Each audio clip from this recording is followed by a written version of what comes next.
Hello friends, कैसे हो आप लोग। तो 9 तारीख को मेरा ग्रुप डी रेलवे का एग्ज़ाम हो चुका है और मैं आपको उसके बारे में रिव्यू देने वाला हूं कि आने वाली शिफ्ट में अगर आप लोगों का एग्ज़ाम है तो आप किस तरह से दे सकते हैं।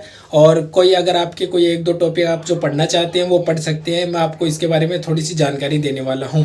तो स्वागत है हमारे इस यूट्यूब चैनल पर। तो वीडियो लाइक कर देना और चैनल को सब्सक्राइब ज़रूर कर देना।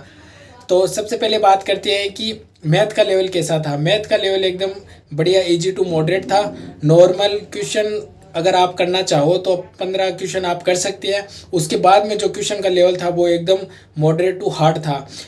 जो आपका मीन था, मीन से क्वेश्चन थे दो तीन, जो टेबल दे रखी थी उसके अंदर, ठीक है, जिसमें आपको मध्यमान निकाल के करना था। और एक उसी के अंदर जो वैल्यू दे रखी थी दो, एलिमिनेट करके उनकी वैल्यू निकालनी थी, ठीक है, माध्य के अंदर ही। तो मतलब कि आपका जो मीन वाला पोर्शन है उसके अंदर से अच्छे खासे क्वेश्चन आ रहे हैं। करीब 3 क्वेश्चन देखने को मिले थे और मैथ का लेवल ठीक थोड़ा अच्छा था, बहुत अच्छा था। और उसके अंदर डिस्काउंट से 4 क्वेश्चन आए थे जिसमें बड़ा बड़ा डाटा दे रखा था और उनमें से पूछ रखा था कि सबसे ज़्यादा डिस्काउंट किसके अंदर मिलेगी। और उसके अलावा आपका एक जो आपके करस्पॉन्डिंग जो एंगल होते हैं, ठीक है, दो लाइन होती है उनको एंगल, एक लाइन जो इंटरसेक्ट करती है उनके बीच में जो एंगल बनते हैं उनके दे रखा था। और बोर्ड मास का क्वेश्चन एक एक क्वेश्चन थे और साइन कोस का अच्छा क्वेश्चन दे रखा था।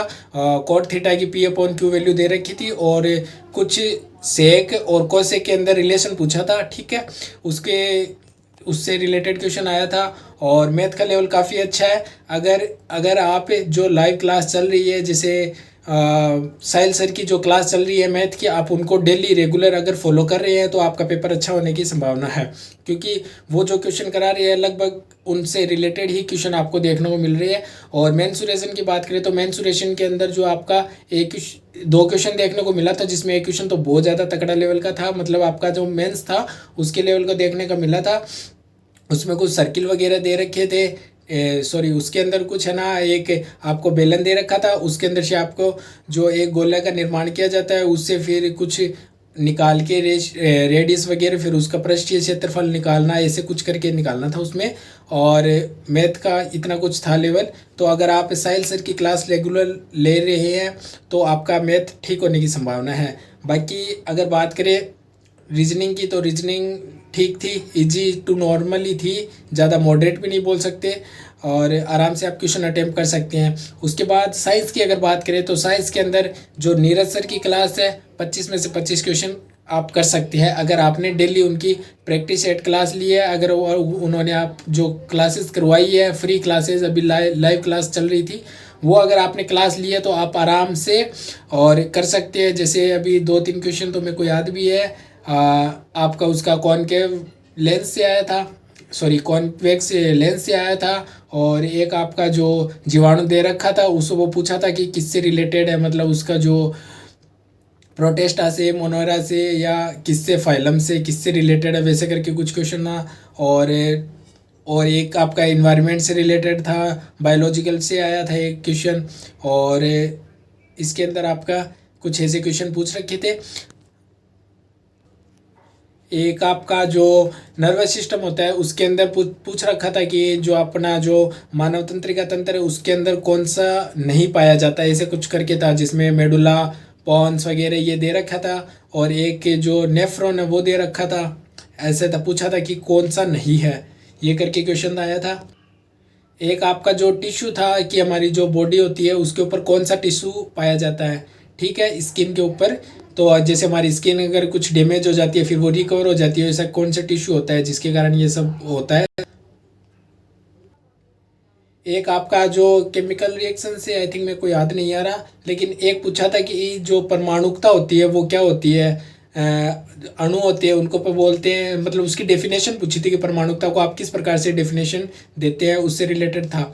तो मतलब बेसिकली अगर आप देखो तो जो साइंस का लेवल था आपका एकदम नॉर्मल था, इजी टू मॉडरेट के लेवल पे था।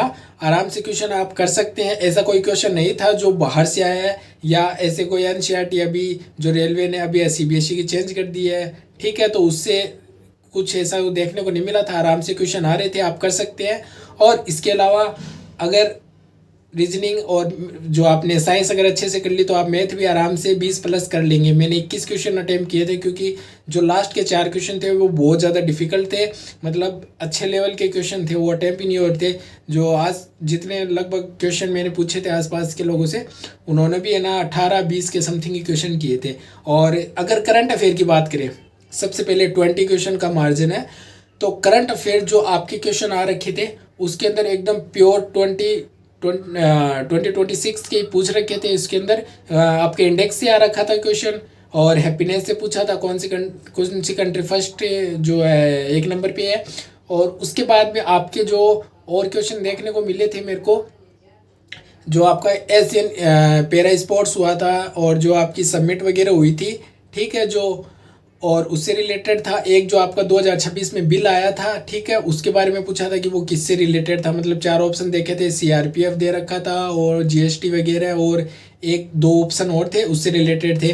और आपके पद्म में जो पद्म अवार्ड्स है उनसे क्वेश्चन आ रखे। तो आप डेफिनेटली जो पद्म अवार्ड है उनको तो आप देख के ही जाना अच्छे से, उनमें से क्वेश्चन आपको देखने मिले। मेरे के जो 2 क्वेश्चन आए थे उसमें, और पद्म से, ठीक है, एक तो पद्म भूषण से पूछा था और ये दोनों ही कला वाले पूछे थे कि कौन सा रिलेटेड है किससे, ठीक है। और उसके अलावा आपके जो अपॉइंटमेंट वगैरह से कोई क्वेश्चन देखने को नहीं मिला था, और इंडेक्स वगैरह तो आप देख के ही जाना ज़रूर से, और पद्म अवार्ड देख के जाना। अगर आपने स्टडी फॉर यू वाली क्लासेस देखी है तो आपको डेफिनेटली पता चल जाएगा। एक जो आपका एग्रीमेंट वगैरह होते हैं उनके बारे में क्वेश्चन आ रखा था, और एक जो आपके स्पोर्ट्स वाले जो है वो आप अच्छे से देख के जाना। स्पोर्ट्स से काफ़ी क्वेश्चन आ रहे हैं, 4-5 क्वेश्चन देखने को मिला था। और एक जो है आपका ऑस्ट्रेलिया और इंडिया के बीच में एक जो युद्ध अभ्यास होता था, जो अभी 2026 में फर्स्ट टाइम हुआ है, वो वाला क्वेश्चन आया था। वो हालांकि मैंने तो नहीं किया, पर लेकिन वो क्वेश्चन आया था। और ऐसे करके जो करंट अफेयर आपका लेटेस्ट पूछ रखा है, अगर आपने लेटेस्ट वाला लास्ट 6 मंथ के जनवरी से लेके आपने अगर जुलाई तक कर रखा है तो आप आराम से क्वेश्चन कर सकते हैं। और ओवरऑल पेपर का लेवल ठीक था। अगर आप आराम से क्वेश्चन करेंगे अटेम्प्ट तो आराम से आप 85 तक कर सकते हैं, कोई दिक्कत वाली बात नहीं है। और ये जो मैंने टॉपिक बताए आप उनको अच्छे से और रिवीजन कर लेना, और मैथ जहाँ तक हो सके आप अच्छे से करके जाना, क्योंकि मैथ बहुत ज़्यादा कैलकुलेटिव थी। तो आई होप वीडियो आपको अच्छी लगी होगी, तो वीडियो को लाइक कर देना और चैनल को सब्सक्राइब करना। मिलते हैं।